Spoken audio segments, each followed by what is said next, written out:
Hi, I'm Tyson Franklin, and welcome to this week's episode of the Podiatry Legends podcast. With me today is a legend who's not a podiatrist. I have Lisa Perrie with me from Pod Plan, and we're going to be talking about practice memberships and the importance of predictable revenue. So, Lisa, welcome to the Podiatry Legends podcast. How are you doing today? I'm fantastic. Thank you so much for having me. I'm actually excited about this because I think we connected many months ago and we just kept missing each other through emails and times that we were away. So I'm glad we've finally been able to organize a time to do this recording. And plus, I don't know anything about practice memberships, and I'm really intrigued what this all means. It's really interesting to me that you say that, Tyson, because membership is actually all around us in our days. And most people are members of multiple things in their life. Oh, definitely. I think these days we probably talk about subscription more than we talk about membership. But the reality is that membership is not a new thing. And it's not a new thing in health either, but it's relatively new for private podiatry. So that's the nugget really that's very exciting to you and I, and hopefully to your listeners. Yeah, because I know when you talk about that type of membership, yes, I'm a member of a Muay Thai gym, and previously I've been a member of like normal gym where you do weights, and you do have subscriptions. Everybody would have some form of subscription for some online programming. So we understand that side of things. But how do you use it in podiatry? Well, what we do, our approach anyway, is that we create memberships for podiatry practices based on their personal requirements and their personal knowledge of their own customers. And so we use the word bespoke a lot in Pod Plan, because when we work with a practice, we create a membership that really aligns to what the practice owner wants to achieve with their practice long term, but also what they want to offer to their members or their patients before they become members on a day-to-day basis. We also tie in how they want their membership to actually make their practice feel. And that really boils down to a lot of improvement operationally. Often lots of that happens organically when you have a membership, because membership can really simplify everything that you do in your practice, whether that's because you are not taking payments from 70 patients a day, perhaps, if you've got a nice big clinic, or just because you are able to see those patients on a regular basis and they are committed to your practice. So they're arriving every single, let's say 6-7 weeks are our most popular memberships for routine care. And you know that patient. So it makes your life easier. On the other hand, it makes your patient's experience superior, because their experience with you on an appointment by appointment basis is simplified, very simply simplified, but simplified nonetheless. And they really enjoy that. Okay, so you're taking a patient that comes into your podiatry business, and then you're offering some form of membership for ongoing care, depending on how your clinic is actually set up. So if you're a clinic that has a lot of routine foot care, you might have one type of membership. But if you're an MSK clinic, it'd be completely different? Yeah. The most common memberships that we get asked to create are for routine care.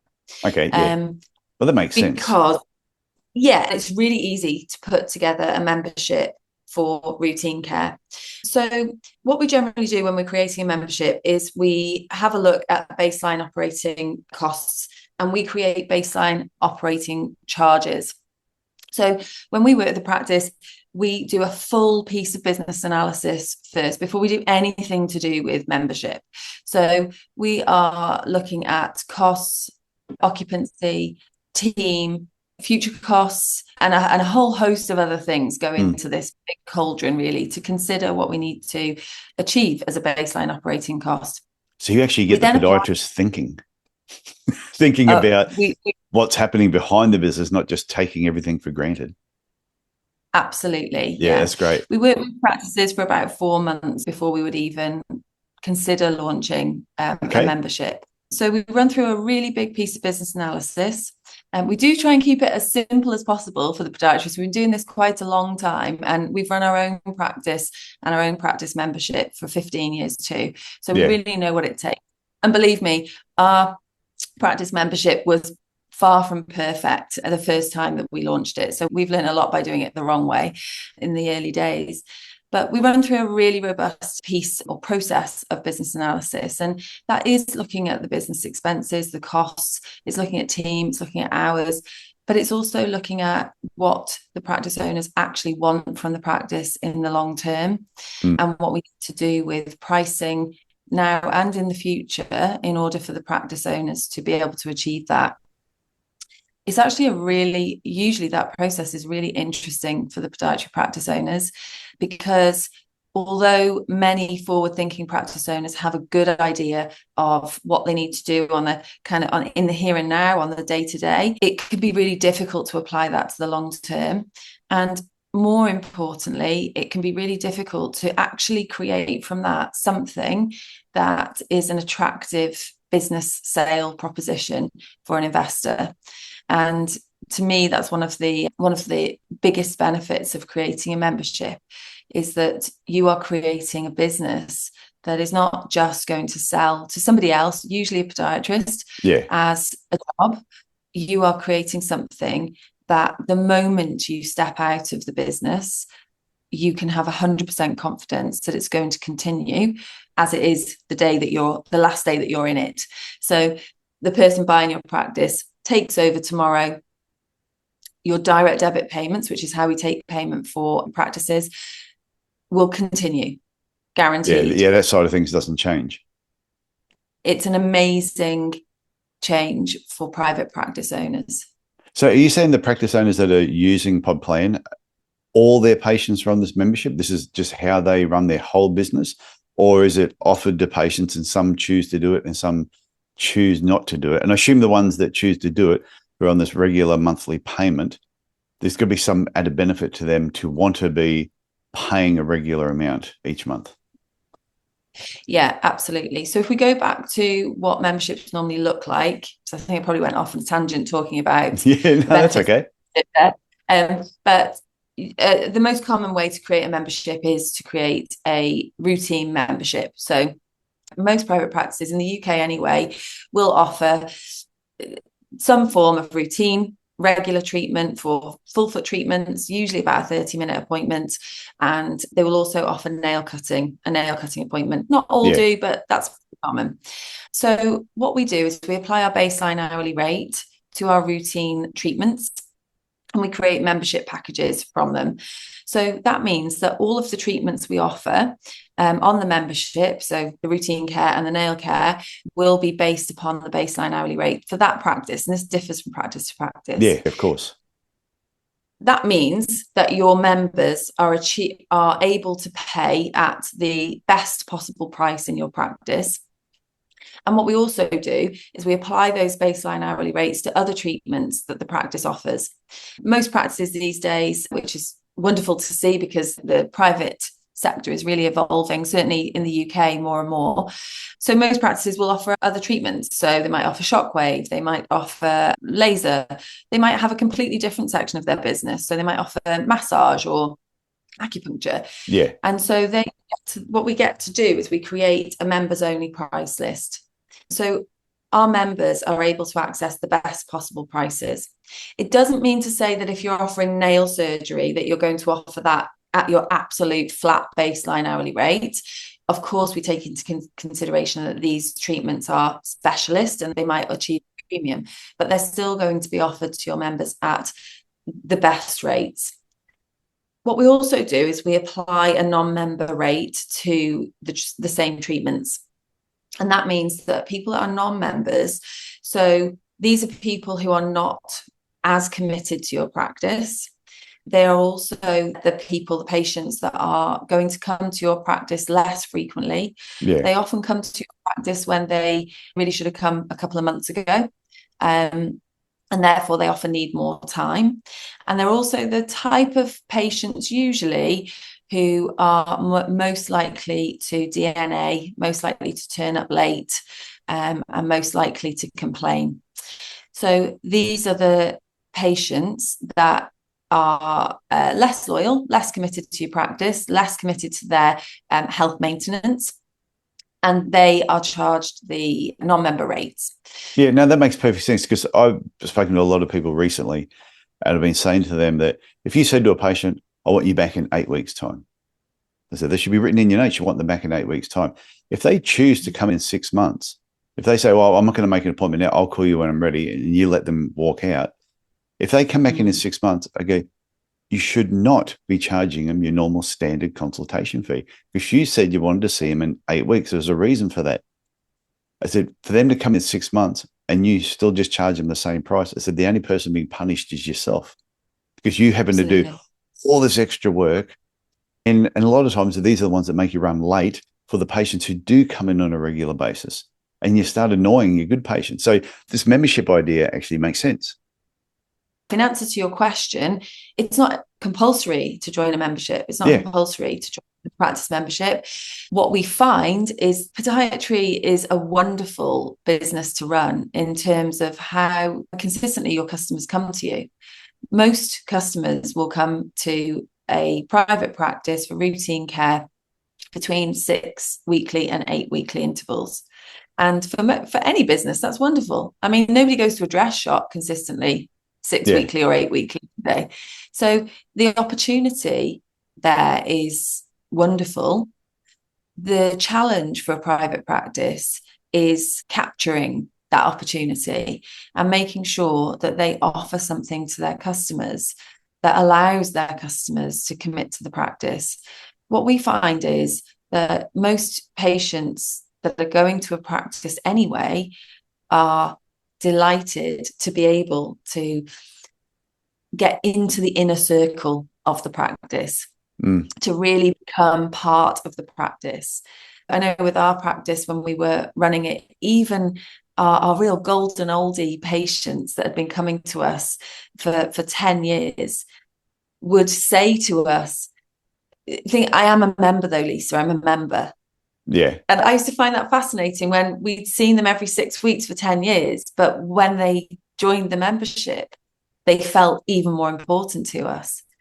And what that gives the practice owners is the opportunity to really deeply understand their customers and to start focusing. What happens when, as a membership grows, is all your decisions about your practice become more simple, because you can base them on a very specific group of patients or people. So you start to make your decisions thinking, what does my membership need? Or what do my team need in order to best serve my membership? What does my practice need, maybe in terms of equipment, in order to best serve my membership, which is the backbone of my business? What do we need in those areas, rather than Christmas is coming up, what shall we do? Yeah. We've had a quiet period. Shall we do a special offer? Shall we make a reduction? And these questions are really big and they feel less tangible. Whereas when you're basing everything on the satisfaction of your members who are extremely loyal to you, or the growth of your membership, because you're very clear about your long-term vision for your practice and how your membership can get you there methodically, then everything about your practice becomes more simple. Yeah, and I think if podiatrists consider where they have been a member somewhere, I think like the membership is different to subscription, because you might be subscribed to, say, Netflix, for example. They give you nothing. They really, you subscribe, you get to watch shows, but they don't really give you anything. You don't really feel like you belong to anything. Oh, except the Amazon Prime is a little bit different, because they're the only ones that do give you added benefits. If you've got your Amazon Prime account, you get free postage on certain things. So they do a couple of special things. But I know the Muay Thai gym that I'm part of, there's people who go to the classes and they just pay per class as they do it. They might get a 10 class pass, and it might be $16 a class, or they'll pay $20 if they're very random. But if you have your fortnightly or every 2 weeks, money comes out of your account and you're one of the members of the club, you get invited to special events that they put on. And when they do different dinners, that you get an invite to that. So you get all these special things that the other people who are not as committed don't get. So I can really see how this could work in podiatry and with certain patient types. Absolutely. And how far a practice want to go with their membership in terms of what they offer is really up to them. And again, this is something that's so wonderful about what we get to do is we create memberships on a per practice basis. Some practices might be very simple, quite small practices, and they offer their routine care, but they want to ensure that they're charging what they need to charge. Yeah. Many practices aren't. And so I do like how you dig into that first before you set what the membership fee is going to be. You actually make them sit down, look at all their expenses, and really think about what they should be charging. Yeah, absolutely. It's absolutely crucial. And the reality is, although there's absolutely no drive for us at Podplan to increase prices, there's no benefit to us with that at all. The reality is that most practice owners are undercharging. And yeah, I know. Going through that process is a real eye-opener. And we don't just do the analysis and say, you need to charge £200 an hour. We explain what's going on. And what happens in that process is really wonderful, because when we come to actually create the memberships, the practice owner really understands where those figures have come from. And so talking about the membership and explaining to customers the opportunity is to join the membership or what the changes are that are going to be happening in the practice, if that's the case, becomes so easy. There's no selling. It's just explaining we're making these changes because, and it's completely transparent. So the process helps to stabilize the business on many levels, on charging and then on recruiting members into the membership to create that predictable revenue. But it also gives the practice owner absolute confidence that what they're charging is correct. And it makes everything easier. And not just to patients, to team as well. Being able to explain to the team, this is the process we've been through. And some practices include the team in the process, which is great. This is what we've done. This is what we've looked at. And did you know, actually, we haven't been operating at 80% occupancy. We've been operating at 60. And even though I thought my, laser was making us money, it's actually costing us money. And therefore, we've been charging £25 an hour too little. No wonder I, as the practice owner, have actually had to cut my wages for 5 consistent months, which is common. Because ultimately, if a practice has grown to a certain level and they have certain outgoings, this is what's happening. We see practice owners who have left an NHS position, earning decent wages. They start their podiatry practice, they invest heavily in it, and it's wonderful. And to the outside, it looks fabulous. They've got all the bells and whistles, but it's really expensive to run that. And if there are dips, and I refer to this as the revenue roller coaster, and we're going up and it's wonderful and it feels fantastic and you're super excited. And then we have one of our key fee earners sick for a week. Before you know it, you're actually wondering how you're going to pay your bills. I think some of them just think, oh, that's just part of business. That's just what you have to go through, but that's not always the case. One thing I wanted to point out, though, what I really like about what you're doing with the memberships is that distinction between your committed patients and your non-committed patients. And there's a lot of time when I've said to coaching clients, and I've looked at their fees and we look at their expenses and go, you don't charge enough, like in certain areas, or you need to put your fees up. Or the people who are not committed to your practice, you need to charge them far more. And even if you annoy them, then it doesn't matter because they're not coming back on a regular basis anyway. They fill up spots. Like you said, they've got an increased chance of no showing, not attending for their appointments. They cause problems. They're a bit of a pain in the bum every now and then. So, yeah, I totally get it. So I thought now would be a perfect time to just dive in and remind everybody that if you're looking or considering a podiatry business coach, before you reach out to some of the larger coaching companies, please go to my website, tysonfranklin.com, and read through the coaching section. You'll see I've got a model there called the Thriving Podiatry Business Model. And after you read through everything, there's also a link to my online calendar. From there, we can organize a 30-minute Zoom call We'll have a bit of a talk. I'll explain the thriving podiatry business model in a bit more detail. And you may find just after that call, that is all you need just to give yourself a little bit of guidance. But if you want to take it further, I can give you more information. So please go to my website, tysonfranklin.com, and I look forward to talking to you soon. Okay, let's get back to the interview. So, question. The podiatrists that you've worked with so far, the business owners who have actually taken this on board, what has been their feedback so far? Have most of them gone, oh, wow, this is so much easier than I thought it was going to be? Has it taken them a little while to, did they get a bit anxious trying to introduce it? Because whenever there's something really different, people panic sometimes. No, we haven't had anybody panic, luckily. But no, because when a practice starts working with Pod Plan, we have a really formulaic approach, and we explain that before we get started.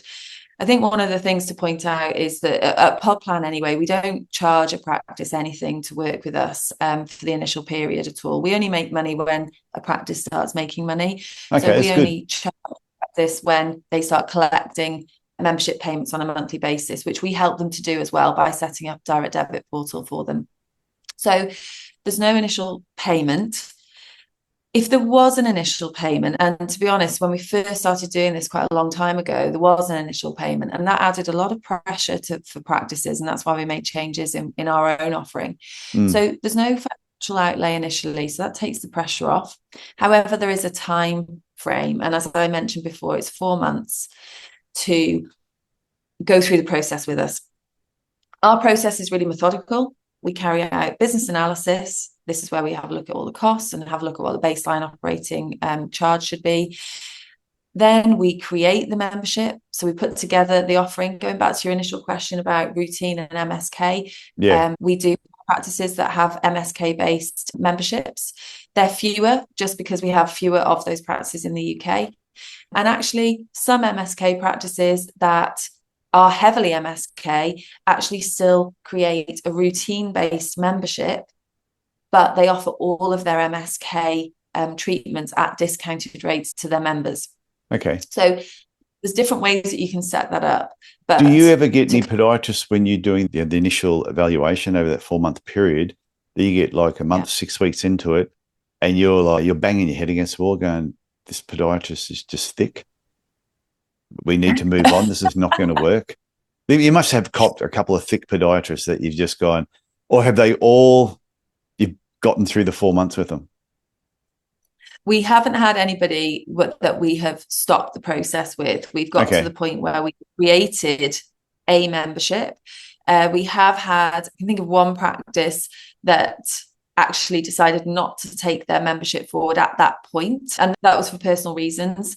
But nonetheless, the membership is there, it's created, and it could start effectively, depending on how long the time is between when you pause that launch and when you reignite it, would dictate whether we need to carry out further business analysis, because obviously things could have changed. But no, I haven't had anybody that we thought, we literally can't get to the end of the process with. But the good part is with this podcast is thick podiatrists don't listen to this podcast. So they're all laughing as much as me then. Yeah, they're laughing. Yeah, they would have heard me say, oh, you're any thick podiatrists. And I assume most people listen to this podcast will go, yeah, I know who he's talking about. There are some thick ones out there. Yeah, so that's good. Well, although I definitely couldn't say we've had thick podiatrists, what we definitely have is podiatrists that are really scared to dig into their finances. And that I understand. Yeah. Yeah. And also podiatrists who are incredible at what they do, most definitely not thick, but don't understand the finances and the financial implications of what it is that they have in their business, both for good and for bad. Because sometimes, when you said about digging into the finances, though, sometimes the truth is really painful when people pull back the covers and really look what's there. And it's no different to when you might have your partner or friends or something and you ask for an honest opinion on something and you really don't want it. And sometimes it's really positive and you go, oh, that's great. I was scared. No need to be. And there's other times when you're getting honest feedback about something and it hurts and it's very uncomfortable. So I can imagine the apprehension sometimes as you're uncovering information about their business. Yeah, absolutely. However, I think when the great thing about doing that with somebody is that you you feel more confident to ask questions because it's easier to get some answers. I think when we're all sitting on our own at 10, 11 o'clock at night, poring over our zero account or whatever it is that we're using, trying to get to grips with why there's no money in the bank to, I don't know, usually pay ourselves, as I said earlier, it's a very isolating place. And to go through the process of analysing your practice with somebody is really reassuring. Obviously, we're doing this with a view to making specific changes in the business that we already know can completely revolutionise the way that you live as a practice owner. The other thing, and I feel I really must mention this because I know that some of your listeners already know and might be thinking, but say about dentistry.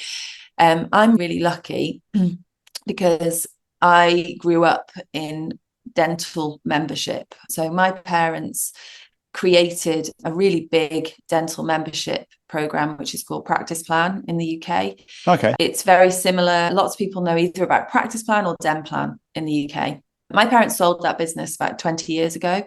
But the reason they created it was because my dad was a financial advisor. He was a very proactive young buck who wanted to change everybody's lives. Yeah. And he ended up working with lots of private practice owners. At the time, it was quite a lot of vets. We lived really rurally, and dentists. And it was at a time where dentists in the UK had essentially started being brave enough to leave the NHS. So they already had contracts with the NHS that were paying. So those contracts were paying them monthly.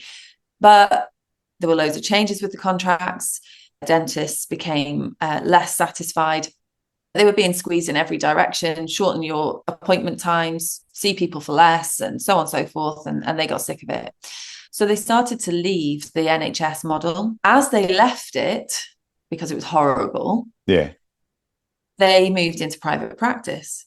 But private practice wasn't as shiny as they thought it was going to be, because all of a sudden there were months where they might not earn anything relatively. And so when my dad was working with these quite forward-thinking, brave guys, he, despite his best efforts, couldn't plan their finances for them. So he was a financial advisor looking at how can we plan for your retirement? How can we plan for your stability and your comfort? And he actually couldn't do it. We're talking about a guy who was being sent on bonus trips to Thailand for 3 weeks in 1993. He was a good financial advisor and he still couldn't do it. So he created Practice Plan, and Practice Plan does exactly what Pod Plan does, in that it creates private practice memberships for dentists. They sold the business when they had, I think, more than 350 practices working with them. And some of those practices operated solely on membership. Some of them had several thousand members. But the point is that we have seen this work in private dentistry. Private podiatry is emerging as something that's commonplace. Certainly in the UK, I think it's probably more established in Australia. Australia, it's majority. Like when you go through university, when I went through, it was you're going to work in a private practice. And especially in Queensland, very few people went and worked for community health or in a hospital system or for the government. It's a little bit more now, but still majority would go into private practice. Right. Okay. Well, that's wonderful. And I think it's going the same way in the UK. And I think most people listening to this who are based in the UK would probably agree that it feels like we're at a pivotal moment in the UK in terms of how necessary. I have noticed that the last few years that the UK's thinking towards private practice is changing. And I think it also stems back to some of the people that work at the universities. We've got to stop scaring students that private practice is scary. It's not scary. It's fun. The NHS sounds scary. But, yeah. We were talking about this recently, actually, at the Leading Practice Symposium run by Emily Ball and Paul Kincaid, that we really do need to see a change in UK universities in terms of their approach to their training offered for private practice to own or work in private practices. We don't produce in the UK podiatrists that are as able to work in private practice as they are in the NHS. And that's a problem for private practice owners because we can't employ people who are ready to go. Yeah, I think even in the universities over here, and I've said it numerous times, that I wish some of the lecturers at the universities would just teach the content that the students need, not give them their personal opinion on private practice and life outside of university, because the students actually listen to them. And if you get a lecturer who's a bit of a dickhead, it's the easiest way of putting it, and they're putting negative thoughts, or make sure you don't work for this person who keeps KPIs. And I'm thinking, so you don't want to know whether your performance, whether your a key performance indicators also give you a pat on the back when you're doing the right thing. And they scare students that don't work for that type of person. I'm thinking that's silly. You want to work for those sort of people. I agree. And I think the reality is that a lot of podiatrists won't have a choice.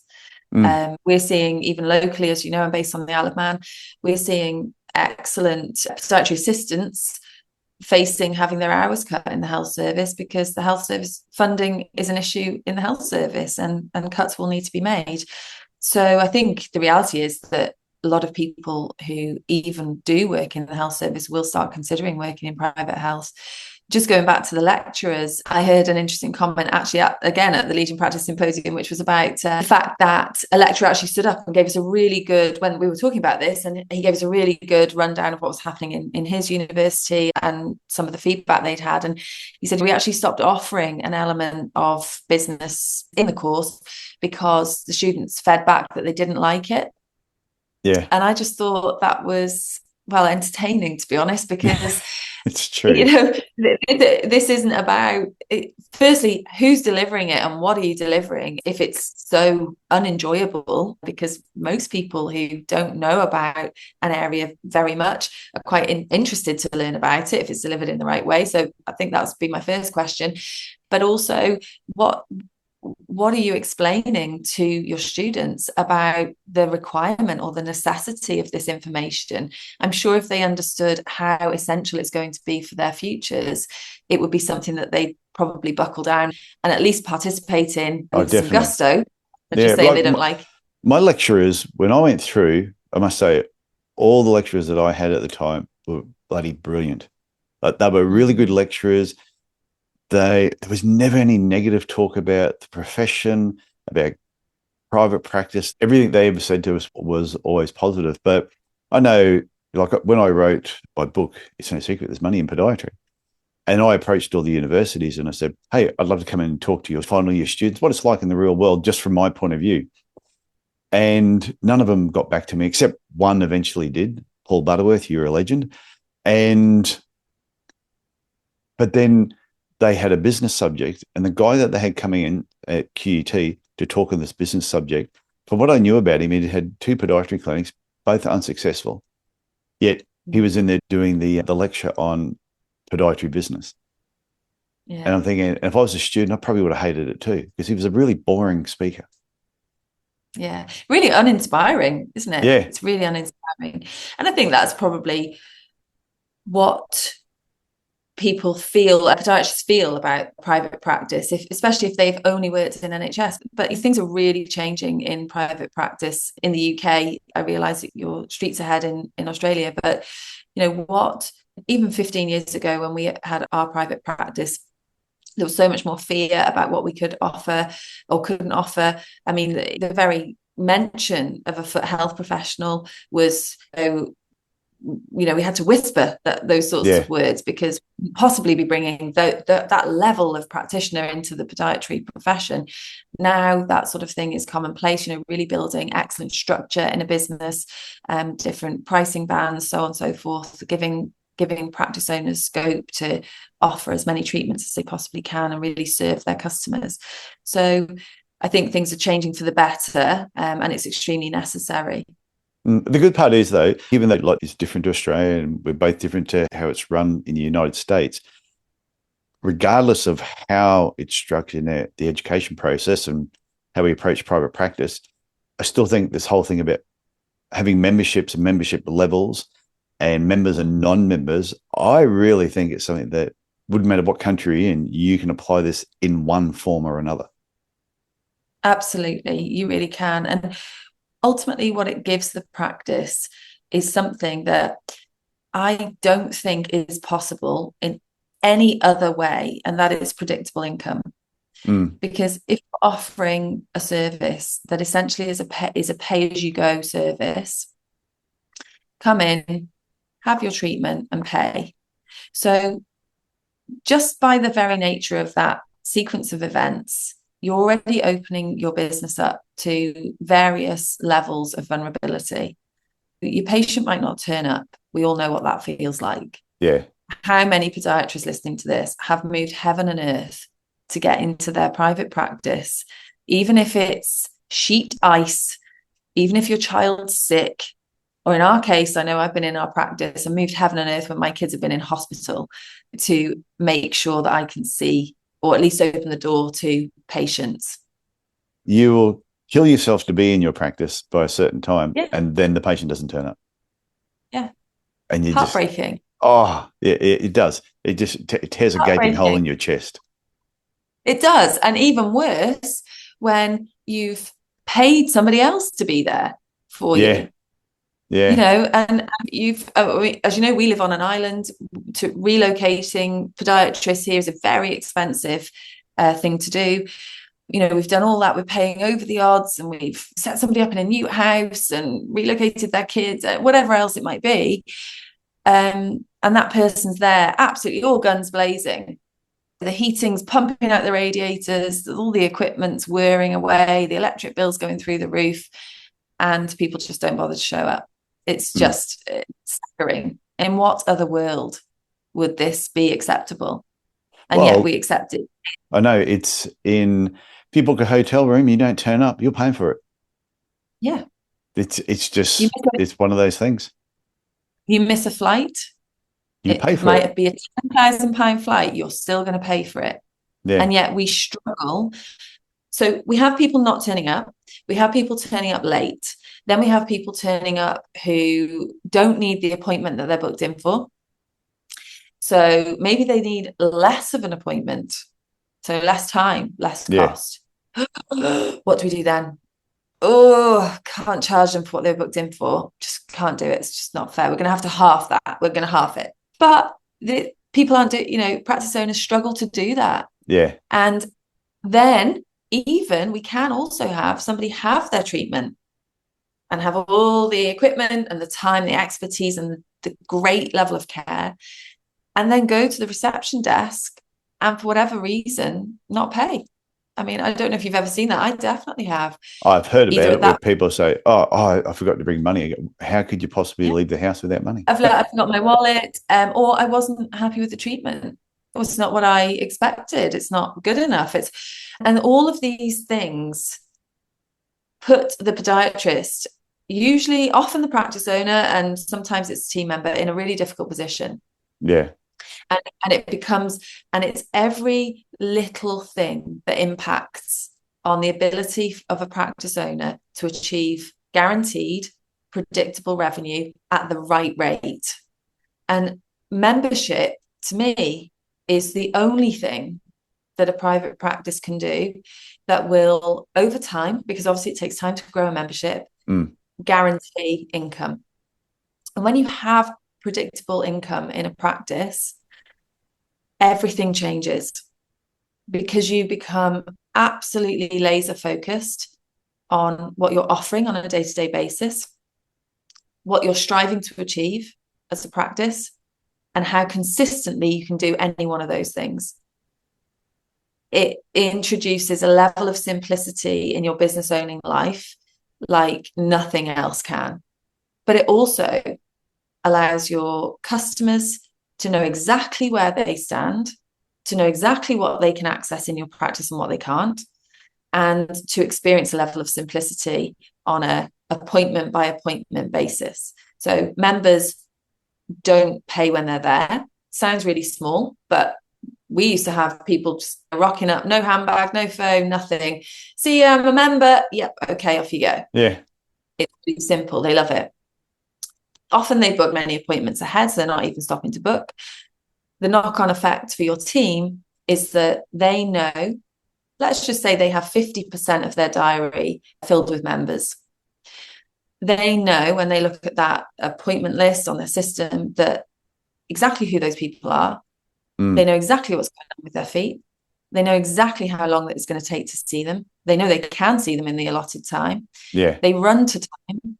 They know they're not going to have to book them in because they're probably booked in for 5 or 6 appointments ahead. They know they're not going to have to take payment. They know they're not going to have any payment pushback. They know that if they have a special offer, that it would suit or not suit that member, so they're going to mention it. A lot of benefits. There's so many, it simplifies everything. I can actually see how this could work really well too, where somebody might have their main practice and they might have a satellite practice in a smaller town, or you might have called them counties over there, in a small county. And whenever I think of a county, I think there's got to be a bridge. There's got to be a bridge that takes you into the county in the UK. Probably is in the UK. We have so much water. I know this. Yeah, there is. It's always wet. Anyway, if they have their main clinic and then they have another satellite clinic they might visit, could be once a month. If that whole clinic was all based around every patient that you'll see at that clinic is a member, then how much easier it would be for the podiatrist to go and just work all day on those patients, not have to worry about taking payments, sorting out receipts, making the next appointment. It's all done for them. I can see how that could work. And if people say, oh, we want to make an appointment at that place, only members can book at that clinic. Yeah. Ooh, very special. Yeah, it's fabulous. And in terms of how many members a practice has, obviously this is all stuff that we calculate at Pod Plan. How many members do you need to achieve XYZ? What's your short, medium, long term goal with your membership? How many members do you want each practitioner to have? But of course, you can decide to just be a membership-based practice. And we saw this start happening in dentistry, where dentists said, you know what? Our membership is so good for our business. Either a patient is a member or they're not with our practice. And that's how you can go with membership. Have you ever read that book called Dental Happiness by Paddy Lund? Wrote it, back in the 80s or something like that. And he was a dentist. I actually have a copy of his book. It's really hard to get hold of. And he was a dentist, had a mental breakdown. And when he decided, and he had really busy practice, when he came back, he went through all his patients. This is where I first heard of the A, B, C, and D patients. And all his D patients were what he called dead. They were a real pain in the butt. He got rid of them. He wanted to keep all his A patients. And he said to his B patients, for you to stay in my practice, you must become an A patient. And this is what an A patient is. And to all the C patients, he said, I'm going to get rid of you as well. So the B patients had to become an A or leave. The C patients and D patients he got rid of. He ended up putting his prices up. Say, for example, he doubled what he was charging. And the only way that you could be a patient at his clinic would be, he didn't have a sign up that said dentist. It was just a gold apple on the door. And you couldn't just walk in. You had to push the doorbell to actually get in, because they knew who was coming, when they were coming. And the only way you could stay as a patient, you had to refer 2 people a year that were at your level or above. If you had a friend who said, oh, I'm looking for a really good dentist, you'd look at your friend and went, oh, you're a bit unreliable and you don't always pay your bills. Oh, no. I don't know who you should see. So, and this was part of the deal. He gave him a little case that had some business cards in there. You had to refer 2 people a year to maintain your membership to actually come to his practice. He only worked 3 days a week and ended up making twice the amount of money and was extremely happy by really focusing on building the practice that he wanted with the patients that he wanted. Oh, I love that. Fantastic book. I love, and that is where you can go with your membership if you want to. And I think it's really interesting to hear you explain the sort of mentality of that dentist, Tyson, because actually often what we see in podiatry practices is that the level of self-belief required to make those type of decisions, to lock the door and put your prices up is not really there for many private practice owners at the moment, certainly in the UK. And again, going through the process of business analysis and actually taking a moment to look at what you're doing for your patients, the change you make to their life, which interestingly, the patients already think most of the time. Your patients, so many patients rely heavily on their podiatrist and would class them as one of the most important people in their lives, probably, because they keep them pain free, or they keep them mobile, or they stop them losing toes. It's massive, the impact that a podiatrist can make on somebody's life. So the belief around that is not, or the slightly skewed belief around the importance of a podiatrist and what they offer, actually, in my view, doesn't really lie with the patient or the customer. It often lies with the practice owner.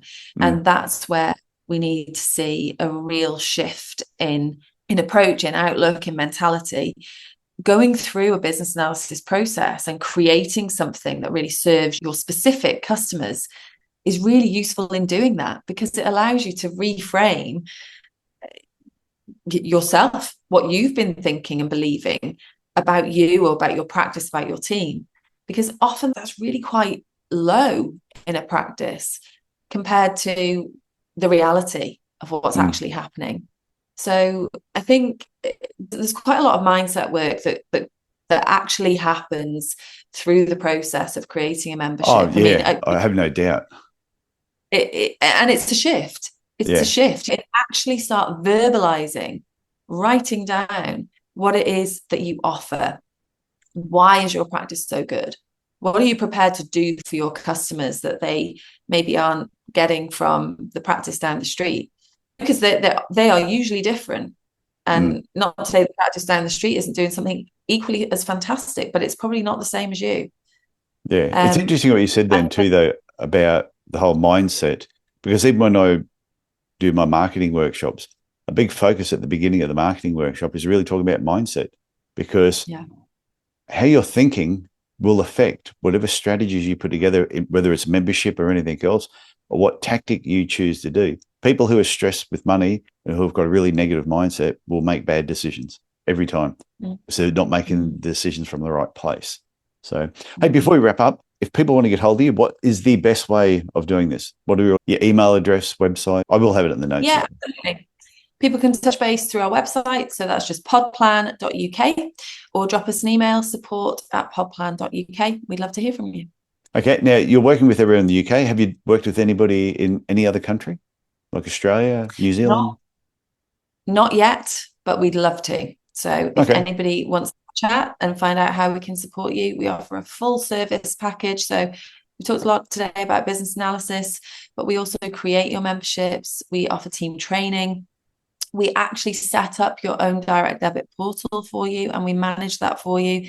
We find lots of practices really stumble at that point. So implementing the membership, growing the membership, and doing the kind of sometimes laborious and time-consuming part of managing direct debit payments. We do all of that for you, but we also support you to grow your membership. Lots of people have memberships that they've created, usually by taking an hourly rate or an appointment charge that may not be accurate in the first place and discounting it for members. So that's the most commonly. And then that's rolled out to a certain degree. Maybe somebody gets to about 100 members, and then they think, God, this is quite a lot of effort. Why are we bothering in the first place? Because actually we're losing money on these customers because we discounted our rate. And that's what happens in Australia. We have private health funds where patients will have a private health fund, and they'll use it, and you get a certain amount of money back from the health fund every time you see a podiatrist. And some podiatrists are part of a certain membership group with that particular health fund. But to be part of that, they've got to agree to charge less. And that's the type of thing that I always tell people, don't get involved in that, because you're losing every time you see a patient, you lose money. It doesn't make any sense. Yeah, I've just been working with a physio practice, very similar. 40% of their revenue was from insurance, but they actually only needed about 10% of those patients at their normal baseline hourly rate that we calculated in order to make the same money. So we have to ask the question about insurance companies as to what the benefit is to ourselves. Again, we come back to the mindset. What are we worth? What's our value? Will we have enough customers if we don't have these insurance companies dictating prices? When we started our podiatry practice, we made a conscious decision not to work with any insurance companies, and we never did. Happy to provide an invoice to go and claim your insurance. If you can do that's great, but that's nothing. And also I think with insurance, we need to look at the level of admin that we're injecting into our own business in order to facilitate other people's insurance claims. Not 100% sure how it works in Australia, but here, physio practice I'm talking about basically needed to employ one full-time equivalent in order to service the level of admin that was created by insurance claims and non-payments. No, it's not that bad here, but I had someone that I knew who was on the Sunshine Coast, and their podiatry clinic, and they said, "Oh, we're not making any money." So I looked through everything. They were losing about $3,000 to $4,000 a month, and the bank account was just getting lower and lower. So I went down there, had a look at everything, and I said, something like 93% of your patients are getting some form of discount or another. This is only about 7% they're actually paying the full price. So I got them to make all these changes, and within, I think it was like the second month of doing that, they went from losing $4,000 a month to making $5,000 or $8,000 a month profit. Then the next month it was $10,000. I said, okay, now just keep doing that. 3 months later, they went back to doing what they were doing, and then declared bankruptcy. Because you might have mentioned thick podiatrist. That was a thick podiatrist. That really was, yeah. I'm going to agree with you on that one. I looked at them and I said, I showed you what you were doing wrong. You did the right thing. You showed that you made money. Why would you go back? Oh, patients complained. And I went, then replace the patients. I just shook my head. But they're not in podiatry anymore. No. And going back to membership, this is what we see. We see people practices who have set their own membership up, discounting a rate that's probably not right in the first place, feeling like they're losing money, seeing those patients. So obviously they then don't really want to recruit people onto the membership, because membership is not about discounting. That's not our approach at all. It's about stabilizing a baseline rate. So knowing that you are always achieving an hourly rate that you need to achieve in order to achieve all of your practice goals, and then adding value. So we approach it differently, but when you understand that, it's easy to recruit members onto your membership, because it's good for you and it's great for them.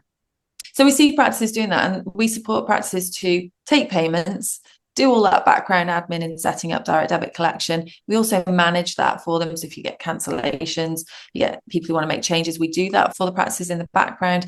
And we also support with ongoing training for the practice owner and the team to keep recruiting onto the membership. It takes effort to grow a membership, and we all need some support. Lots of people are working autonomously or in small teams, leading businesses without any input from either a coach or a mentor. So we provide that too, because it takes consistency and some motivation, and we know that everybody needs a helping hand with that sometimes. No, I think it's great. And you're going to be talking at the Foot and Ankle Show in Liverpool? Yeah, absolutely. Yes, I'll be joining you there. Yes, I will see you there. I'm looking forward to it.